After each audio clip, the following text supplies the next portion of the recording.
నెలలు 4,500 12,000 వేసుకుంటే 12 నెలలు వేసుకుంటే 54,000 రూపాయలు ఒక్క నెలకు మా తమ్ముళ్ళ దగ్గర మందుబాబుల దగ్గర ఈ జగన్ బాబు దోచేస్తున్నాడు. తమ్ముళ్ళు జలగమారిగా అవునా కాదా అని అడుగుతున్నా.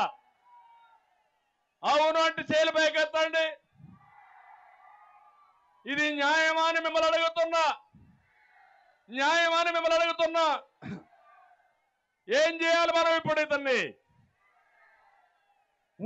ఉతికి ఆరేయాలా లేదా? సిద్ధంగా ఉన్నారా లేదా? ఏమమ్మా మీ మగవాళ్ళందరూ కూడా తాగి బలహీనం అయిపోయారా లేదమ్మా? అనారోగ్యం అయ్యారా లేదా? 30 లక్షల మంది అనారోగ్య పాలయ్యారు. 30,000 మంది ప్రాణాలు పోగొట్టుకున్నారు. ఇంకా చనిపోతున్నారు, చస్తూనే ఉన్నారు. ఈ జలగ మాత్రం మన రక్తాన్ని తాగతానే ఉంది. ఎవరైనా 2 క్వార్టర్లు వేసుకుంటే రోజుకి ఎంత అవుతుందంటే 1,10,000 రూపాయలు అయిపోతుంది. నేను ఒకటే చెప్తున్నా, ఈ లెక్కలు మీరు వేసుకోవాల్సిన అవసరం ఉంది. ఇది కాకుండా ఇంటి పన్ను, చెత్త పన్ను, ఆర్టీసీ రేట్లు పెరిగాయా లేదా అని మిమ్మల్ని అడుగుతున్నా. పెరుగుంటే చేతుల పైకెత్తండి. ఇవన్నీ మీ అకౌంట్ ఖాళీ అయిపోయిందా లేదా అని మిమ్మల్ని అడుగుతున్నా.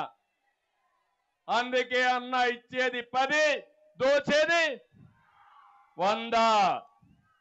అందుకనే ఇంకొక పక్క అందుకే అన్నా, అయ్యా జగన్మోహన్ రెడ్డి నువ్వు అర్జునుడివి కాదు. పంచభూతాల్ని రాష్ట్రాన్ని మింగేసేటువంటి అక్రమార్జునుడివి. మళ్ళీ చెప్తున్నా, దేశ రాజకీయాల్లో ఇంత అక్రమార్జునుడిని నా జీవితంలో ఎప్పుడు చూడలేదు. అంత దుర్మార్గమైన ముఖ్యమంత్రి. కలియుగంలో ఈ ముఖ్యమంత్రి పుట్టాడు. మనందరి కర్మగాలి బకాసురుడు మారిగా మొత్తం మింగేసే పరిస్థితికి వచ్చాడు. ఈ విషయం మీరు గుర్తుపెట్టుకోవాల్సిన అవసరం ఉంది. ఇంకో పక్క మీరు చూస్తే నిత్యావసర వస్తువులన్నీ పెరిగిపోయినాయా లేదా అని మిమ్మల్ని అడుగుతున్నా. ఏమమ్మా పెరిగాయా లేదా? పెట్రోల్ 76 రూపాయలు ఒకప్పుడు, ఇప్పుడు ఎంత? 111. డీజిల్ 70, ఇప్పుడెంత? 99. బియ్యం 40, ఇప్పుడు ఎంతమ్మా? ఇప్పుడు 56. కందిపప్పు 87 ఒకప్పుడు మనం ఉన్నప్పుడు, ఇప్పుడు 160. చింతపండు 220, అప్పుడు 120, ఇప్పుడు 240. వంట నూనె 60, ఇప్పుడు 120. పంచదార 26 రూపాయలు, ఇప్పుడు 45. గ్యాస్ సిలిండర్ ఒకప్పుడు 726, ఇప్పుడు 1175. కరెంటు బిల్లు 200, ఇప్పుడు 1000 రూపాయలు. మద్యం కోట 60, ఇప్పుడు 200. కడా నేను ఇచ్చిన కేబుల్ టీవీ కూడా 149కి నేను ఇస్తే ఈ దుర్మార్గులు ఎంత చేశారు? 350. అవునా కాదా?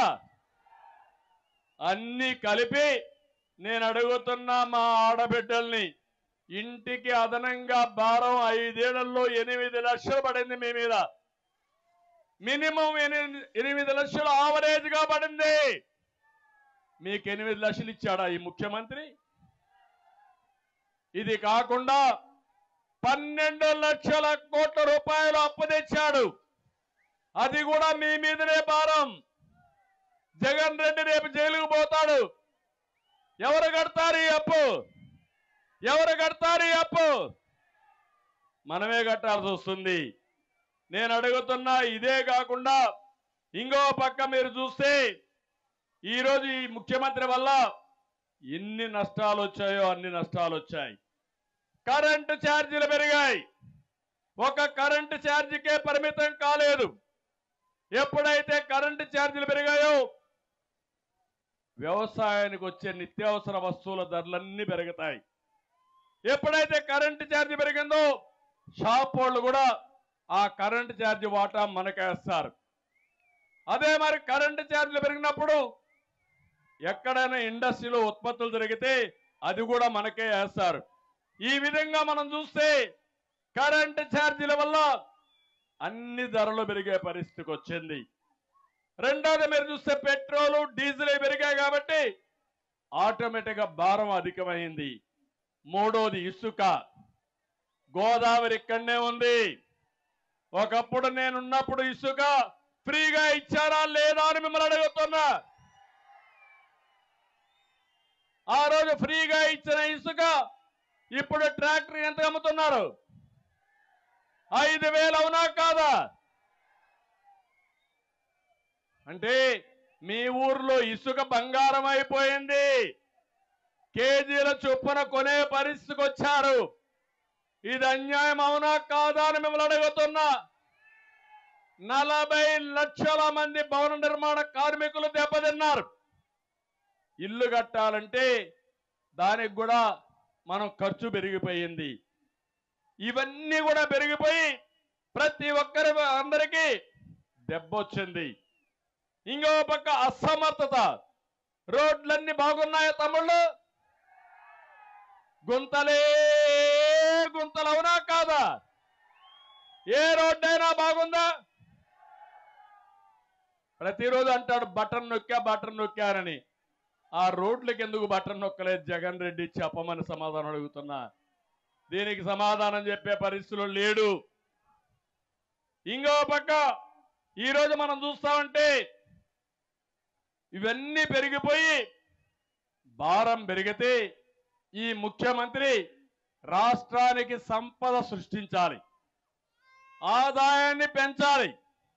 ఆదాయం పెరగాలంటే అమరావతి లాంటి రాజధానిని నిర్మాణం చేసి ఉండాల.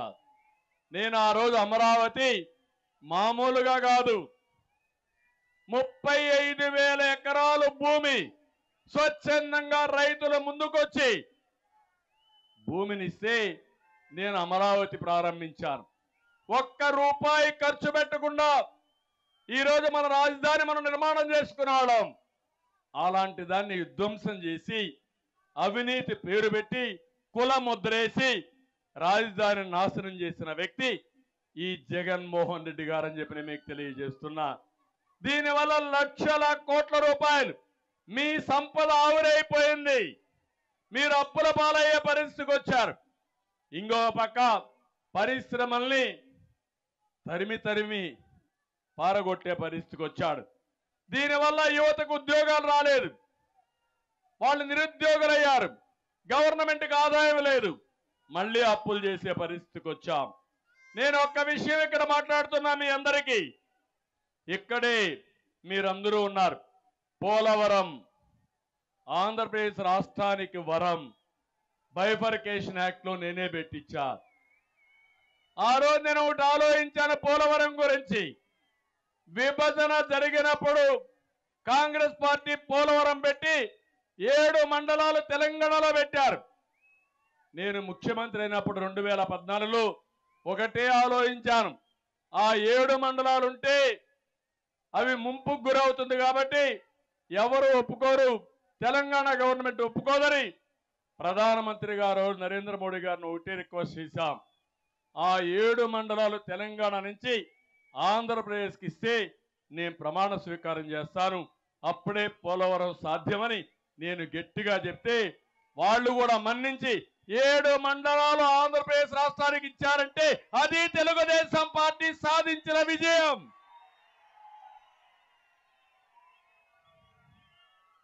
అక్కడి నుంచి ఇది జాతీయ ప్రాజెక్టు, దీన్ని పూర్తి చేయాలని 72% పూర్తి చేశారు. వెస్ట్ గోదావరి జిల్లాలో మీరే సాక్షులు. వారం పోలవరం చేసుకొని సమీక్షలు పెట్టాను. నెలకొక్కసారి పోలవరం వచ్చాను, పరిగెత్తించాను, పనులు ముందుకు తీసుకుపోయాం.